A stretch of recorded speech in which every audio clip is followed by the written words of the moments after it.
Hi guys, welcome back.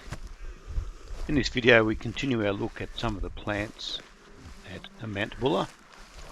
Now I think I mentioned in the last video that Mount Buller is quite close to Melbourne, so it can get quite busy in any season with day trippers, whether it's summer with hikers and bushwalkers, mountain bike riders, or in the winter snow season with skiers and such. It tops out at 1,805 meters and it has a climate which is classified as a subpolar oceanic climate, which means it has cool summers and cold, very snowy winters. It receives on average about 68 snowy days per year. Here you can see we're walking through a field of Passiflora glacialis, the mountain celery. It's quite a beautiful plant which I portrayed in the last video. Quite something to see in such abundance. Well, this one's a little bit of a mystery. Could be one of 3 species. The leaves verge on the size of Tomentella, but the flowering scape doesn't seem to be tall enough, whereas the ligules are white underneath, which rules out Costiniana, whereas the other 2 can have white underneath, but usually they are mauve or wholly mauve.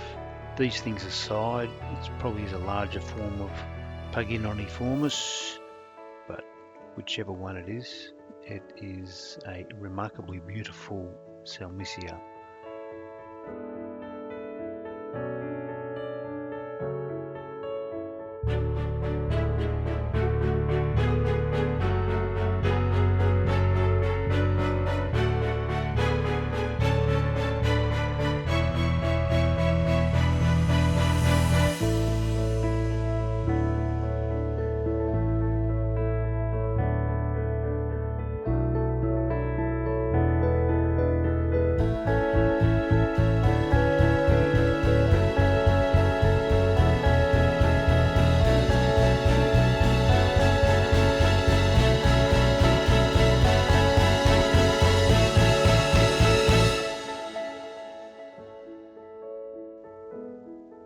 This is bulbine glauca, also known as the rock lily. The leaves are erect, apically terete, usually glaucous, and up to 30 centimeters in length. There are usually quite a few flowering stems which terminate with yellow flowers.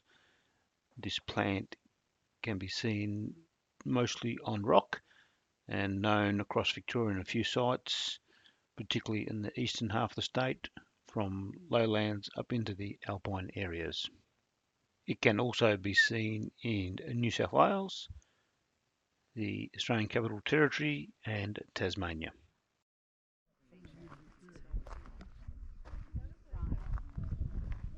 Here we have the interesting phenomena of moths swarming over the ridgelines at Mount Buller. An interesting fact is that the males can smell the female pheromones from up to several kilometers away. That is quite amazing. But anyway, this was a fantastic thing to see. So many moths in flight.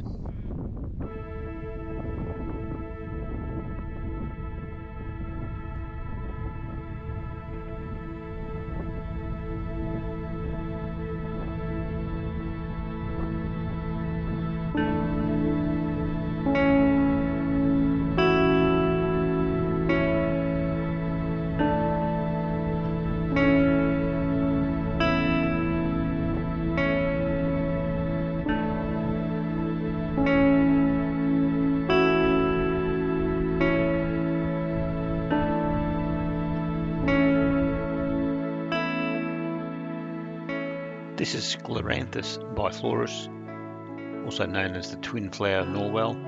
It's a dense, compact cushion-like perennial. Actually has stems that can be up to 12 centimeters in length. The leaves are 2 to 12 millimeters in length and up to 0.7 mil wide. They are keeled, incurved, and glabrous. The inflorescence is a pair of sessile flowers on a peduncle from 0.9 to 16 mm high and green in colour. It can be seen in flower between October and February. This plant can be found in grasslands and woodlands from montane to alpine habitats and occasionally near sea level. It also is widespread throughout Victoria, Queensland, New South Wales, Tasmania and New Zealand.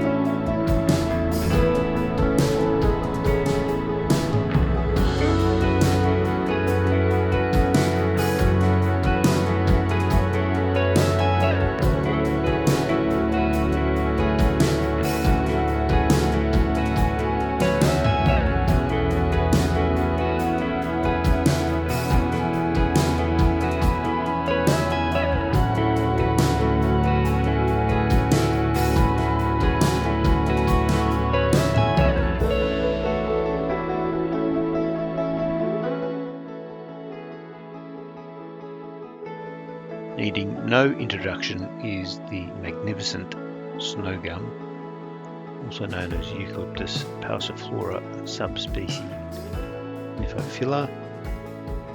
This brilliant tree with its tormented branches and trunks can be seen at the upper limit of tree growth throughout the Victorian Alps. Usually has colours of cream and grey and into the reddish tinges in its bark. This makes for an absolute stunning show. It can be in the form of a mallee, which is multiple trunks from the ground, or a small tree which branches near the base, and it only grows to about 7 metres tall. The branchlets, buds and fruit are glaucous.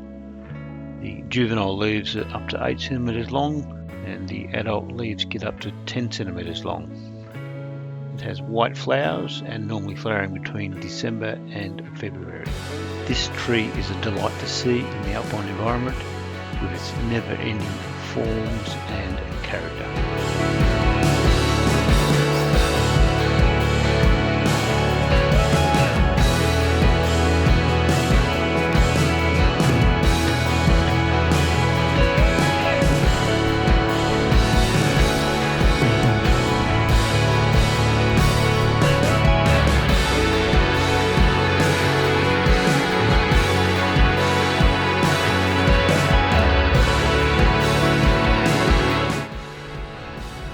Here you can see the badly burnt trunks of Eucalyptus passiflora subspecies Niphophila from very bad bushfires in the 2006-2007 season, which wiped a lot of these out. And you can see some of the new growth just coming back now, some 16 years later. So quite a harsh environment for these trees to grow and to survive in. And good to see that they are coming back though.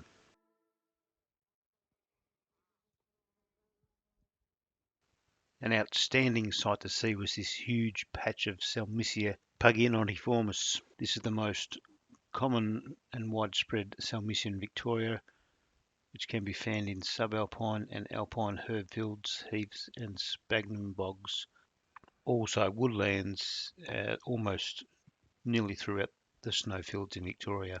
Bizarrely, there is a remarkable disjunct occurrence near Mount William in the Grampians, which is hundreds of kilometres away from where it is normally found.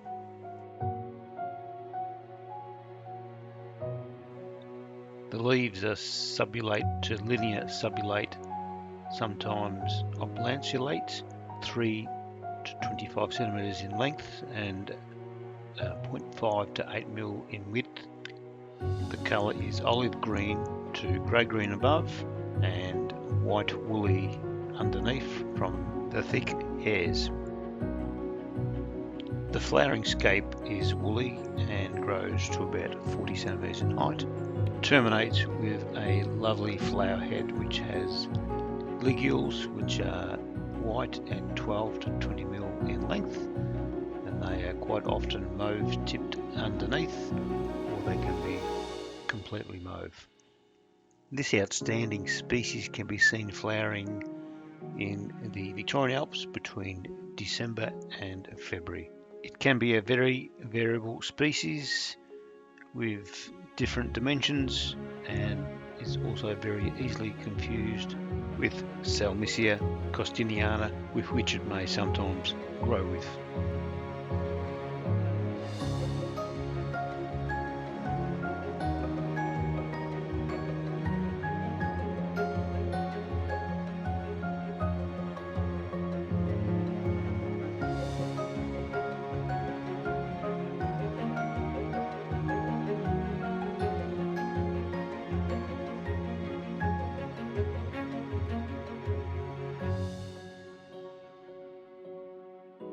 This is Montia australasica.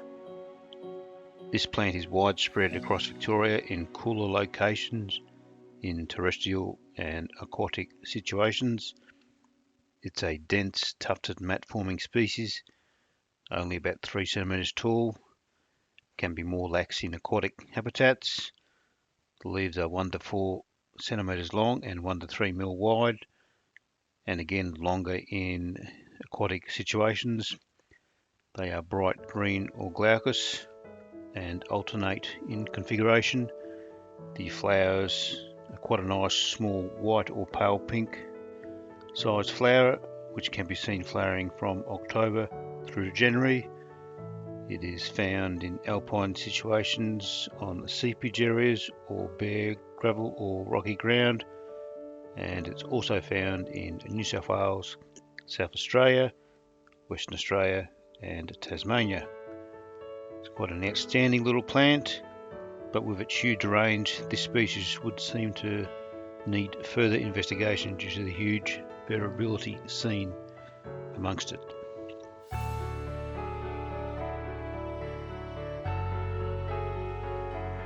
Well, that's about it for this video. I hope you've enjoyed this look at the Alpine flora that can be seen at Mount Buller over these last 2 videos. As always, I really do appreciate your support. If you feel like it, leave a like, a comment and even subscribe. Until next time, have a great day. Cheers.